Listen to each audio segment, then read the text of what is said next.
মানুষ এই লোকেই কাজ কেমনে করে মা।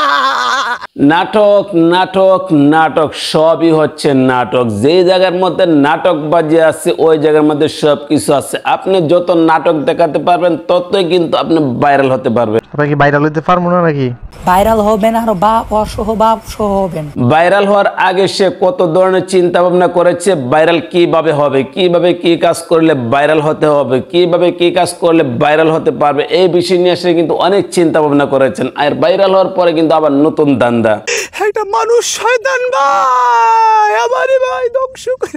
এখন অনেকে বলবেন যে ভাই সে তো জাতির সম্মুখে মাপ চাচ্ছে। আরে ভাই জাতির সম্মুখে তো মাপ চাইবে, কারণ একটা মানুষ যখন একটা কাজ করে তখন তো সে অনেক কিছু চিন্তা ভাবনা করে কিন্তু কাজগুলো করে। আগে যে ভাইরাল জিনিস কি এটা বুঝতাম না, কিন্তু আমি এখন বুঝি যে ভাইরাল জিনিসটা কি। ভাইরাল জিনিসটা হচ্ছে মানুষের জ্বালাইতে ভাও কাজের এটা উল্টা করতে হইব। একটা কাজ করবে, উল্টা পাল্টা কাজ করবে, আর উল্টা পাল্টা কাজ করার পরে কিছুদিন পরে আইসে আবার জাতির সম্মুখে মাপ চাইবে যে আমার ভুল হয়ে গিয়েছে, এরকম ভাবে কান্নাকাটি করে। ভাই বুঝি নাই ভাই।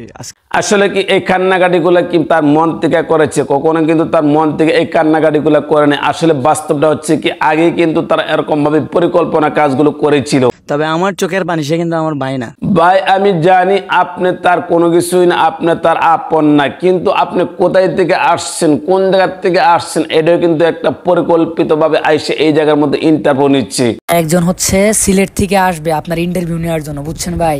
আপনি বিশ্বাস করছেন না, বিশ্বাস করবেন না কেন? আমি আপনাদেরকে প্রমাণ সহকারে A to Z যা কিছু আছে সবকিছু দেখিয়ে দিব। যদি আপনি ভিডিওটা শুরু থেকে শেষ পর্যন্ত কন্টিনিউ করেন তাহলে আর দেরি কিসের, চলেন ইন্ট্রো দিয়ে ভিডিও শুরু করি। তুই যেদিন থেকে রেগুলার পাঞ্জাবি পরস ওই দিনই বুঝছি তোর একটা টার্গেট আছে। প্রথমে বলে রাখি ভিডিওটা কিন্তু কোনো ধরনের কোনো রোস্টিং না। আজ শুধু আপনাদেরকে প্রমাণ সহকারে দেখাবো মরার পরে মানুষে কিরকম ভাবে মানুষদের সাথে বাটপারি করতে পারে। আগে বয়সটা একটু শুনতে থাকেন। শিবন কি অবস্থা? ঈদ মুবারক। আপনি কি ভাইরাল হতে পারবো না নাকি? ভাইরাল হবেন আর বাপ সহ হবেন।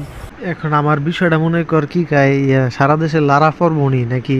যেই মানুষ নিজে মইরা নিজেই আর পোস্ট করে বাংলাদেশ গরম করাইতে পারে সেই মেয়ারে আপনি বিশ্বাস করেন না ভাই? এটা কি মুসলিম দুইয়ের মালিক পাইছেন আপনি আমারে? মিয়া আমি মারা জানিকে আমি নিজে পিক তুলে আমার নিজের আইডির থেকে পোস্ট করে পুরা বাংলাদেশ তুলবার করে ফেলাইছি। মিয়া আপনি ভাবছেন আমি কেডায়? আসল কথা কি এটা এখন আমি আসলে আগে যে ভাইরাল জিনিস কি এটা বুঝতাম না, কিন্তু আমি এখন বুঝি যে ভাইরাল জিনিসটা কি। ভাইরাল জিনিসটা হচ্ছে মানুষের জ্বালাইতে হইব ভাও কাজের এটা উল্টা করতে হইব, পরেই তো মানুষের চিনবো। কিন্তু আসলে ভাইরাল দেখেন এটার নামে ভাইরাল। আর মনে করেন ভিডিও ছাড়লে ভিউ হয় কিন্তু আলোচনা সমালোচনা না, এটা কিন্তু ভাইরাল না। তারা এরকম ভাবে আগের থেকে পরিকল্পনা করেছিল সে ভাইরাল হবে। ভাইরাল হওয়ার পরে সে কি করবে? জাতির সম্মুখে আইসে জাতির সম্মুখে আইসে এরকম ভাবে সে কান্নাকাটি করবে আর জাতি তাকে মাফ করে দিবে। আরে ভাই আমরা হচ্ছে এরকম আবেগী মানুষ। মানুষ যখন একটা অন্যায় কাজ করে, মানুষ যখন নিজের ভুলটা বুঝতে পারে, যখন আপনি ভুল বুঝতে পারবেন তখন হচ্ছে আপনি এটা বলবেন যে আমি বড় ভুল করে ফেলেছি, আপনারা আমাকে ক্ষমার দৃষ্টিতে দেখবেন।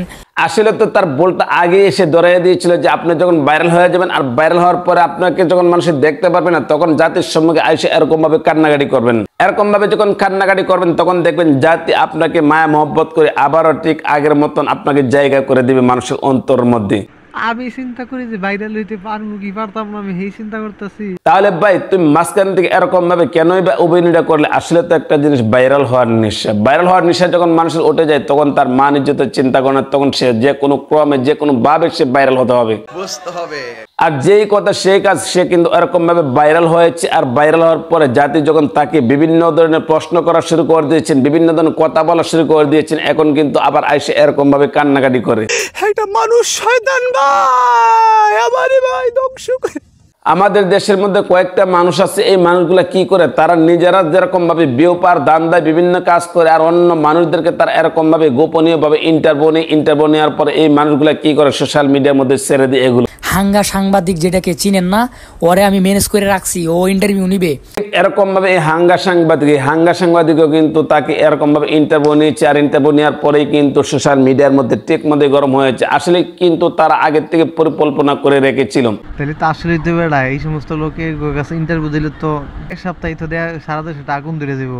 তারা দুজন আগের থেকে পরিকল্পনা করেছিল যে কিরকম ভাবে ভাইরাল হতে হবে, কিরকম ভাবে ভাইরাল হওয়া যায়, আর ভাইরাল হওয়ার পরে তারা কি করবে, জাতির সম্মুখে আইসে কিরকম ভাবে মাপ চাবে, জাতির সম্মুখে আইসে কিন্তু এরকম ভাবে কান্নাকাটি করে। এই লোকেই কাজ কেমনে করে ভাই, আমার জীবনটা শেষ। তাহলে ভাই একটা জিনিস চিন্তা ভাবনা করে দেখেন, আমরা কোন ধরনের মানুষ হয়েছি, আমাদের বিবি কোথায় গিয়ে এসে দাঁড়িয়েছে। যে একজন আলেম থেকে বক্তা হয়েছিল, আর বক্তা হওয়ার থেকে সে ভাইরাল নিয়ে সেই আলোচনা আসার জন্য মানুষের কাছে, মানুষ যেন তাকে নিয়ে এসে আলোচনা করে, মানুষ যেন তাকে নিয়ে এসে বিভিন্ন ধরনের কথাবার্তা বলে, আর এই কারণে কিন্তু সে এই কাজগুলো করেছে, সে ভাইরাল হয়েছে। আসলে ভাই মূলত তাদের আগের থেকে প্রোগ্রাম ছিল যে কিরকম ভাবে ভাইরাল হতে হবে, ভাইরাল হওয়ার পরে সে মানুষের সামনে এসে কি করবে। যখন আপনি ভুল বুঝতে পারবেন তখন হচ্ছে আপনি এটা বলবেন যে আমি বড় ভুল করে ফেলেছি, আপনারা আমাকে ক্ষমার দৃষ্টিতে দেখবেন। আর ভাইরাল হওয়ার পরে মানুষের সামনে এসে আবার এরকম ভাবে কান্নাকাটি করবে, মানুষদের সামনে যখন এরকম ভাবে কান্নাকাটি করবে তখন কিন্তু মানুষ তাকে মাফ করে দেবে। ভাই একটা জিনিস বুঝতে পারলাম যে মানুষ যখন একটা কাজ করতে হয় তখন কিন্তু সে অনেক কাজ করে, সত্যি কিন্তু সে অনুতপ্ত। আর অনেক কাজগুলোর মধ্যে হচ্ছে সে একজন বক্তা, আর বক্তা হওয়ার পরে যখন সে বিভিন্ন কাজগুলো করেছেন, বিভিন্ন কাজগুলো করার কারণে কিন্তু সে আইসে এরকম ভাবে ভাইরাল হয়েছে। এখন আমার বিষয়টা মনে কর কি সারা দেশে লারা ফরমনি নাকি। আসলে একটা জিনিস বুঝতে পারলাম, মানুষ যখন কোনো একটা কাজ করে, যখন ভাইরাল হতে হয় তখন কিন্তু ভাইরালের নেশা যখন মাথার ভিতরে ঢুকে যায় তখন কিন্তু সে মানুষটা বিভিন্ন কাজ করে, বিভিন্ন কাজ করার কারণে সে কিন্তু একটা জিনিস চিন্তা ভাবনা করে সে ভাইরাল হতে হবে। মনে করি ভিডিও ছাড়লে ভিউ হয়, কিন্তু আলোচনা সমালোচনা না, এটা কিন্তু ভাইরাল না। আর ভাইরাল হওয়ার পরে যাদের সম্মুখে আইসা কিরকম ভাবে আবার মাপ চাইতে হবে, এই জিনিসটা না দেখলে ভাই কোনো সময় বুঝতে পারলাম না তারা যে আগের থেকে কিরকম ভাবে প্রোগ্রাম করেছিল। আমি মহারাজনীকে আমি নিজে পিক তুলে আমার নিজের আইডির থেকে পোস্ট করে পুরা বাংলাদেশ তুলবার করে ফেলাইছি মিয়া।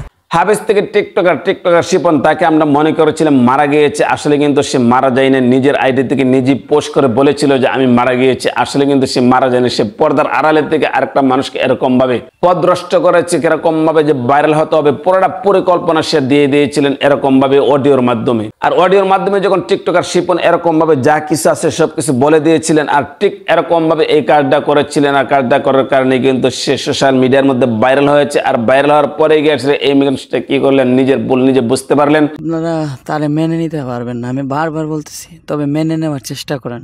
তো গাইস, উমর ফারুক আল আজমি সে যে কাজগুলো করেছেন, এই কাজগুলোকে আজও ঠিক করেছে না বেঠিক করেছে। যারা আমার ইউটিউব চ্যানেল থেকে দেখছেন মেহেরবানি করে চ্যানেলটা সাবস্ক্রাইব করে নেবেন, এবং আমার ফেসবুক পেজ থেকে যারা দেখছেন পেজটা ফলো করে নিয়ে লাইক কমেন্টের মাধ্যমে আপনার মূল্যবান মন্তব্য জানাবেন। আজ এই পর্যন্ত রাখলাম, ভালো থাকবেন, সুস্থ থাকবেন। আসসালামু আলাইকুম ওয়া রাহমাতুল্লাহি ওয়া বারাকাতুহু।